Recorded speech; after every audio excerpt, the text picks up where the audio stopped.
Convicção, caráter e competência.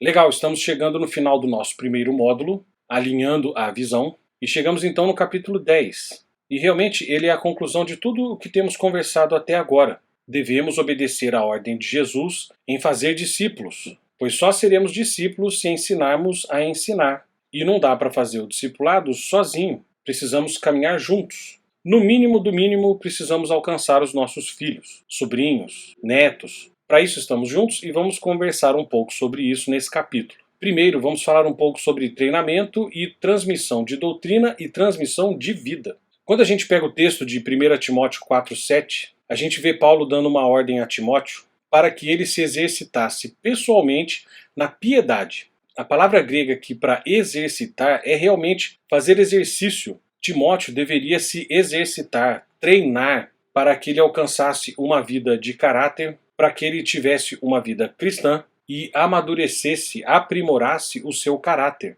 Não tem como nós progredirmos em nossa maturidade e santidade sem exercício.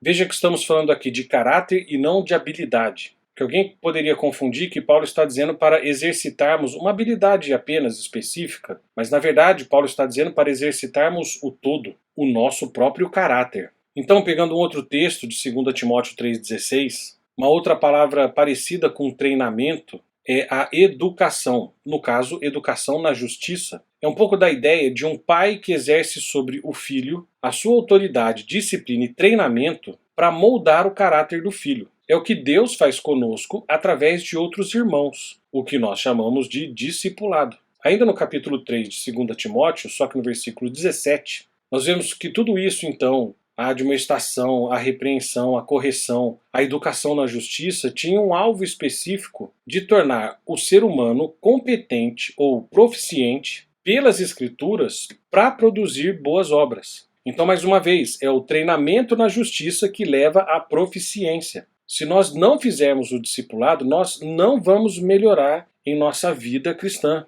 Não tem como um crente dizer que ele é maduro espiritualmente, maduro biblicamente, se ele nunca fez ou participou de um discipulado. Ele pode ter ficado vários anos na igreja, ele pode ter assistido várias aulas, ou até ter dado várias aulas na IBD, ter pregado muito. Mas o caráter exercitado que amadurece o cristão é através do relacionamento com outros cristãos. Aplicando a Bíblia, aplicando todo o nosso conhecimento dado pelo Espírito Santo, orando juntos. Mas é justamente através do discipulado que nós vamos amadurecer. Sem treinamento não há amadurecimento. E esse treinamento se dá através do discipulado. E perceba que se não fizermos isso, a sã doutrina vai se tornar apenas um processo cognitivo. Quem sabe mais, quem sabe menos, quem ganha as gincanas bíblicas e quem não ganha. Quando na verdade a sã doutrina ela só é exercitada quando nós nos relacionamos, quando nós participamos do discipulado. E perceba, foi isso que aconteceu em relação a Deus, Jesus com Paulo, de Paulo para Timóteo, de Timóteo para a igreja de Éfeso,